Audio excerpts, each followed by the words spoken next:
O nome da nossa primeira sinopse é Éden, o Outro Lado. Ícaro vive em um mundo dividido ao meio e para sair da realidade de guerras vai em busca do Éden, com o objetivo de realizar o desejo de ir para o outro lado da barreira.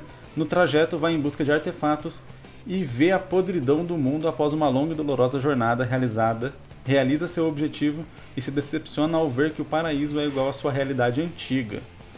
Pelo que eu vi, é uma história relativamente longa, mas eu tenho certo problema porque me parece que isso aqui é realmente a introdução da história. E aí eu acredito que essa história se encaixa naquele caso que eu falo que é uma história desnecessariamente longa. Eu acho que na jornada aqui do Ícaro, correria o risco do próprio leitor também se decepcionar com a jornada que ele está acompanhando. E nesse caso, se a história é sobre decepção, eu acho que decepcionar o leitor não seria muito apropriado, apesar de que talvez ficaria vívido pelo menos, né? Então o personagem se decepcionou, o leitor se decepcionou, todo mundo sai decepcionado. Mas o problema é que o autor também vai se decepcionar porque o leitor provavelmente não vai querer ler mais nada que esse autor fizer. Então nesse caso aqui, o que eu diria para fazer? Talvez a gente já partir do ponto do arrependimento.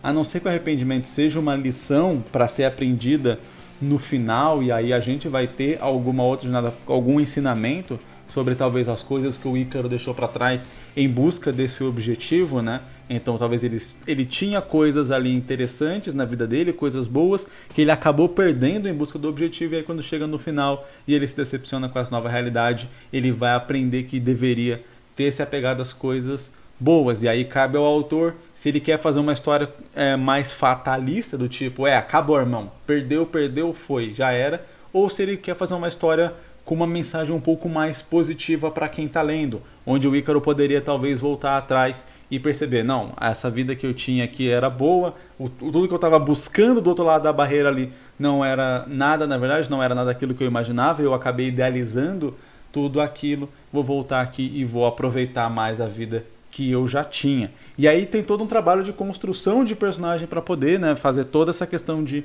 mostrar muito como ele idealizava essa questão do que tem após a barreira, do que tem quando se adquire o Éden, né? E aí para poder mostrar essa decepção e poder trazer isso. O que eu quero dizer? Às vezes o autor, como autor, fica só assim, não, eu quero fazer ele se ferrar no final e tal. Mas a gente tem que pensar que essa história está sendo lida por alguém. E qual é a mensagem que você quer passar para essa pessoa que está lendo? Ok, a mensagem fatalista pode também bater de uma maneira mais firme do tipo, tome cuidado com o que você deseja, porque pode não ser aquilo que você está esperando e às vezes vai ser tarde demais. Por outro lado, esse tipo de mensagem também ela acaba sendo muito fatalista para pessoas que já chegaram mais ou menos nessa mesma posição onde o Ícaro está. Já uma mensagem um pouco mais positivista, né, onde o Ícaro ele consegue voltar atrás depois do arrependimento dele, e aí a mensagem fica, olha, se você correu atrás de alguma coisa e começou a perder, talvez ainda dê tempo de correr atrás e recuperar aquelas coisas que você estava prestes a perder ou coisa do tipo. E aí fica uma mensagem positiva também para quem está lendo. Então, cabe ao autor realmente ver o que ele quer abordar com essa história. Mas daí eu acho interessante o autor realmente pensar em um objetivo e ver o que eu quero abordar. Eu quero abordar esse sentimento de se você vai se arrepender daquilo, você tem que pensar muito naquilo que você quer fazer, porque você pode se arrepender e pode não ter mais chance de voltar. Ou o sentimento de, mesmo que você tenha cometido certos erros, ainda dá tempo de voltar atrás e reparar os erros que você cometeu, etc. E aí, sabe, qual o leitor que você quer impactar? Muitas vezes a gente pensa numa história só porque sim, mas não acaba reparando que essa história ela tem uma coisa ali a mais que pode se conectar mais profundamente com o leitor. E quando a gente percebe isso, a história tem o potencial de ser muito mais poderosa do que simplesmente algumas historinhas legais ali que a gente está acompanhando por um curto período de tempo. É a diferença entre uma música que você escuta ali talvez na balada e curte aquela música que você escuta o tempo inteiro quando você está andando, caminhando, fazendo alguma coisa, etc. Porque aquela música te toca e ela realmente faz parte, é uma das suas músicas favoritas. A música que você vê ali numa festa, etc. Pode até ser legal naquele ambiente ali, mas não é o tipo de música que toca você, que você vai levar com você. Você está escutando ela ali, mas se fosse ela ou qualquer outro barulho ali também, o ambiente da festa importa mais do que a música. Então eu diria assim, tem histórias que elas são legais, mas elas são só legais, bacanas. Passa 2 semanas você esqueceu o que tinha ali. E tem histórias que realmente te marcam e você carrega com você para sempre. Eu acho que tem várias histórias que têm potencial para fazer isso e que é um potencial desperdiçado quando o autor poderia fazer isso e acaba só fazendo o padrão digamos assim. E aí, falando sobre a parte do desnecessariamente longa, né? Eu acredito que realmente a gente poderia ter um desenvolvimento do personagem, mas já começar com ele talvez atravessando a barreira, ou chegando já perto ali de atravessar a barreira e mostrar, né, toda a expectativa que ele tinha em relação a isso, etc. Claro que quando a gente corre com isso, a gente não consegue trabalhar tão bem essa expectativa, porém o contrário também é problemático, né? Se você estende muito isso para trabalhar essa expectativa, pode ser que a história fique desnecessariamente longa, ela fique enrolando ali para chegar onde quer chegar e ela corre o risco de ficar chata, já que, né, o objetivo, ela tem dois objetivos, ela tem dois marcos, né?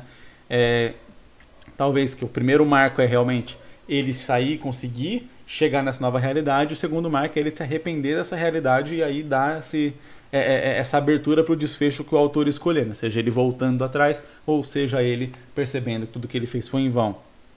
De qualquer modo, como a história tem dois marcos, a gente precisa pensar qual que vai ser o marco verdadeiro da história, qual que a gente está caminhando para ele. E aí a gente vai dar um pouco menos de importância para o marco anterior. Dentro da história ele vai parecer ter importância, mas o autor, quando estiver trabalhando na história, já tem que pensar que esse não é o marco final. Então eu tenho que colocar ele num ponto da história onde caiba ali para eu poder fazer a continuidade. Porque tem algumas histórias que acontecem muito isso. Ela vai rumando para um caminho específico, para um marco desse que eu estou chamando, e aí ela continua depois desse marco. Só que, às vezes, o caminho foi tão bem construído para aquele primeiro marco que a continuidade dele fica sem graça. Fica meio estranha, fica parecendo aquele negócio tipo assim, já terminou, por que você está estendendo? Por que você está contando alguma coisa? Então, nessa história aqui, é perigoso acontecer isso. E aí entra o que eu disse do leitor também acabar se decepcionando. Se você trabalha muito bem o arco do personagem de atingir esse marco, talvez o próprio leitor se decepcione junto com o personagem. E nesse caso isso não é uma realidade boa. Você tem que mostrar que o personagem se decepcionou, mas o leitor tem que continuar achando aquilo interessante. É um desafio, com certeza.